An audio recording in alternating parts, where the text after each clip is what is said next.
नमस्कार, आपण पाहत आहात आलमगीर न्यूज लाईव्ह 24 बातम्या अहमदनगर जिल्ह्यातील। गेल्या 1 महिन्यापासून आपण पाहत आहात की अहमदनगर लोकसभा मतदारसंघाची निवडणूक, खरं तर ही निवडणूक या ठिकाणी महायुती आणि महाआघाडी यांच्या विरोधात एकत्र मिळून आणि या ठिकाणी राष्ट्रवादी काँग्रेस पार्टी असेल, भारतीय जनता पार्टी असेल, त्याचप्रमाणे शिवसेना शिंदे गट असेल, इतर पक्षांच्या माध्यमातून ही निवडणूक आपण लढवत आहोत। हे करत असताना भिंगारमध्ये गेल्या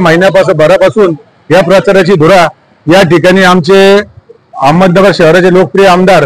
कार्यसम्राट आमदार संग्रामभाई जगताप हे समन्वयक असल्यामुळे त्यांच्या नेतृत्वाखाली आम्ही ही भिंगारची निवडणूक पाहत आहोत।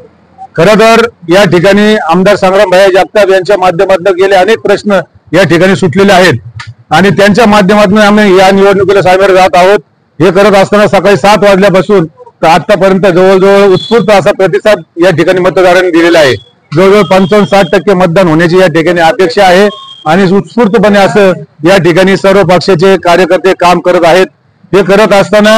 या ठिकाणी कुठल्याही प्रकारचं गालबोट लागलेलं नाही, कुठल्याही प्रकारचं भांडण वगैरे झालेलं नाही आणि या ठिकाणी खरं तर केंद्रात मोदीजींची सत्ता असल्यामुळे आम्हाला विकासाचा पर्व हा या ठिकाणी भिंगारचा मूळ हेतू आहे आणि त्या विकासाच्या पर्वामुळे आम्ही या ठिकाणी आमच्या